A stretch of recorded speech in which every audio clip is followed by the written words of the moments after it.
Welcome to S biology. NEET biology सेशनचा आपला एक नवीन इंटरेस्टिंग युनिट आहे बायोमॉलिक्युल्स. आजपासून आपण बायोलॉजी मधला सगळ्यात बेस्ट टॉपिक स्टडी करणार आहोत, ज्याला आपण बायोमॉलिक्युल्स म्हणतो. तर तयार राहा. या युनिट मध्ये आपल्याला भरपूर काही केमिस्ट्रीचे कन्सेप्ट शिकायला मिळणार आहेत, जे तुम्ही केमिस्ट्री मध्ये पण शिकाल प्लस बायोलॉजी मध्ये पण शिकाल.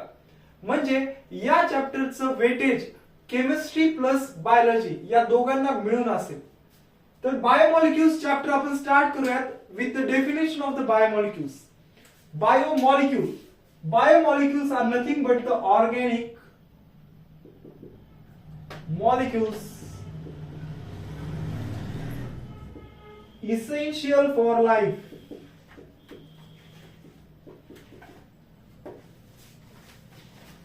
ऑर्गॅनिक मॉलिक्युल्स आहेत. हे बायोमॉलिक्युल्स म्हणजे काय, तर ऑर्गॅनिक मॉलिक्युल्स आहेत जे आपल्या लाईफ साठी इसेन्शियल आहेत, जे आपल्या बायोलॉजिकल सेल्युलर सिस्टम मध्ये खूप मोठं योगदान देतात. तर अगोदर आपण सेल्युलर ऑर्गनायझेशन ऑफ लाईफ हे बघूया. जेव्हा आपण कोणत्याही लिव्हिंग ऑर्गॅनिझमला स्टडी करतो तेव्हा आपल्याला समजतं की प्रत्येक लिव्हिंग ऑर्गॅनिझम हे सेल्स पासून बनलेले आहेत. Cells, tissues, organ system, organism म्हणजे त्यांचं बेसिक युनिट काय आहे, तर सेल्स आहेत. मग सेल आपण प्रॉपर पाहिल्यानंतर आपल्याला असं समजतं की एखादी लिव्हिंग सेल असेल, त्याची आउटर लेअर बनली आहे लिपिड मेम्ब्रेनने. न्यूक्लियर मेम्ब्रेन पण सेम लिपिड मेम्ब्रेनने बनलेली आहे. न्यूक्लियस मध्ये काही जेनेटिक मटेरियल आहे, ते न्यूक्लिक ऍसिड आहे.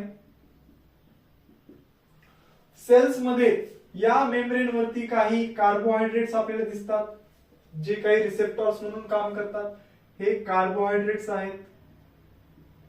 प्लस लिव्हिंग सेलला जगण्यासाठी काही कार्बोहायड्रेटची गरज आहे, जसे की ग्लुकोज. आपल्या प्रत्येक सेलला जी एनर्जी मिळते ती ग्लुकोज पासून मिळते, त्यामुळे तशा कार्बोहायड्रेटची आपल्याला खूप गरज आहे. रायबोझोम्स जे आपल्या सेल्स मध्ये प्रेझेंट आहेत, ते रायबोझोम्स एमआरएनएच्या मदतीने काही प्रोटीन सिंथेसाइज करतात. तसे प्रोटीन्स आपल्याला गरजेचे आहेत. म्हणजे आपली लिव्हिंग सिस्टम जी आहे ती खूप साऱ्या वेगवेगळ्या बायोमॉलिक्युल्स पासून बनलेली आहे. जे लिव्हिंग सेल आहे त्याचं कंपोजिशन स्टडी केल्यानंतर मला असे काही बायोमॉलिक्युल्स सापडतात, ज्या बायोमॉलिक्युल्स पासून आपल्या बॉडी मधल्या प्रत्येक सेल्स तयार झालेल्या आहेत. मग मी जेव्हा स्टडी करत होतो तेव्हा मला कळालं की कार्बोहायड्रेट्स, फॉर एक्झाम्पल कार्बोहायड्रेट्स कशाने बनलेले आहेत, कार्बन, हायड्रोजन, ऑक्सिजन. जेव्हा मी न्यूक्लिक ऍसिड स्टडी केलं तेव्हा मला समजलं हे कशाने बनलेले आहेत, carbon, hydrogen, oxygen, nitrogen, phosphorus. जेव्हा मी लिपिड्सला स्टडी केलं तेव्हा मला समजलं हे बनले कार्बन, हायड्रोजन, ऑक्सिजन. जेव्हा मी प्रोटीन्सला स्टडी केले तेव्हा मला समजलं carbon, hydrogen, oxygen, nitrogen, sulphur. असे काही बायोलॉजिकल एलिमेंट्स आहेत ज्यापासून आपल्या बॉडी मधले प्रत्येक बायोमॉलिक्युल तयार झाले. मग त्या एलिमेंट्सला मी एकत्रित पाहिलं. जेवढे काही बायोमॉलिक्युल्स आपण एक्सट्रॅक्ट केलेले होते त्या बायोमॉलिक्युल्सचं कंपोजिशन स्टडी केलं, कोणत्या एलिमेंट्स पासून बनलेले आहेत. तर मला असे काही 6 बायोलॉजिकल एलिमेंट्स सापडले. त्याला आपण म्हणतो carbon, hydrogen, oxygen, nitrogen, phosphorus, sulphur. हे असे 6 बायोलॉजिकल एलिमेंट्स आहेत, ज्या एलिमेंट्स पासून आपल्या बॉडी मधली प्रत्येक सेल तयार झालेली आहे. कार्बोहायड्रेटचं कंपोजिशन बघितलं, कार्बन, हायड्रोजन, ऑक्सिजन. न्यूक्लिक ऍसिडचं कंपोजिशन बघितलं, carbon, hydrogen, oxygen, nitrogen, phosphorus. जेव्हा लिपिड मेम्ब्रेनचं कंपोजिशन स्टडी केलं तेव्हा कळालं कार्बन, हायड्रोजन, ऑक्सिजन. जेव्हा प्रोटीन्सला स्टडी केलं तेव्हा समजलं carbon, hydrogen, oxygen, nitrogen, sulphur. या 6 बायोलॉजिकल एलिमेंट्स पासूनच आपल्या बॉडी मधले जेवढे काही बायोमॉलिक्युल्स आपल्याला सापडतात ते तयार झालेले आहेत.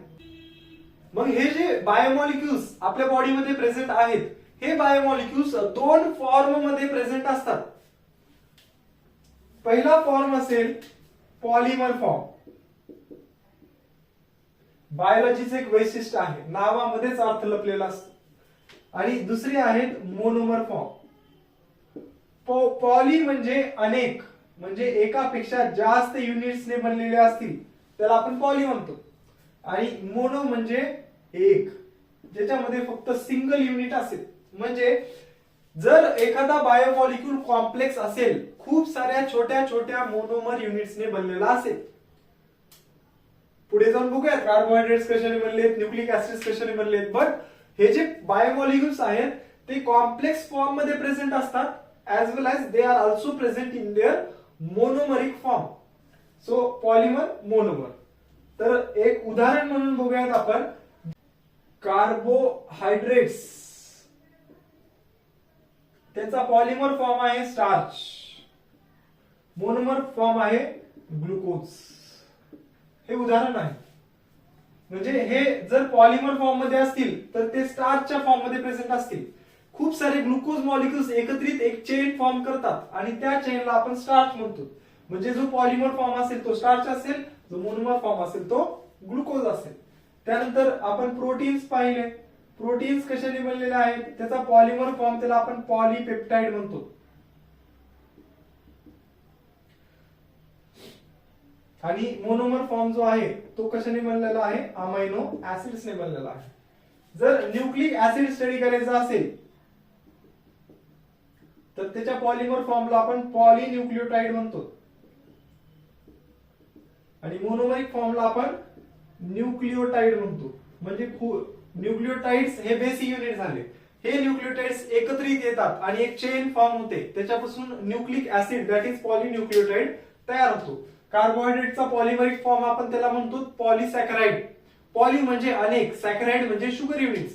खूप साऱ्या शुगर युनिट्स एकत्रित येऊन एक पॉलीसॅकराइड तयार होतो, त्याला आपण काय म्हणतो, पॉलिमर फॉर्म. मोनोमर फॉर्म एक मोनोसॅकराइड असतो जो की मोनोमर आहे. एकच शुगर युनिट प्रेझेंट असेल त्याला आपण मोनोसॅकराइड म्हणायचं. आणि खूप साऱ्या शुगर युनिट्स एकत्रित एका चेन फॉर्म मध्ये प्रेझेंट असतील त्याला म्हणायचं पॉलीसॅकराइड. तेच आपण प्रोटीन स्टडी करत असताना जर एखादा अमायनो ऍसिड प्रेझेंट असेल तर तो मोनोमरिक फॉर्म झाला. आणि जर एकापेक्षा किंवा 10 पेक्षा जास्त अमायनो ऍसिड्स एकत्रित बाइंडेड असतील by the peptide bond, that is called as the polypeptide. तसंच न्यूक्लियोटाइड्सचं पण आहे. खूप सारे न्यूक्लियोटाइड्स एकत्रित येऊन पॉलीन्यूक्लियोटाइड तयार करतात. तर हे जे बायोमॉलिक्युल्स नेचर मध्ये प्रेझेंट आहेत त्यांना आपण स्टेप वाईज स्टडी करूया की यांचं स्ट्रक्चर कसं आहे, यांचा जनरल फॉर्म्युला काय आहे, प्लस हे आपल्या बॉडीमध्ये कोणत्या कोणत्या फॉर्म मध्ये एक्झिस्ट करतात, हे इंटर कन्व्हर्टेबल आहेत का, ह्या सगळ्या गोष्टी आपल्याला डिटेल या चॅप्टर मध्ये स्टडी करायच्या आहेत. This is all about the introduction of the chapter biomolecules.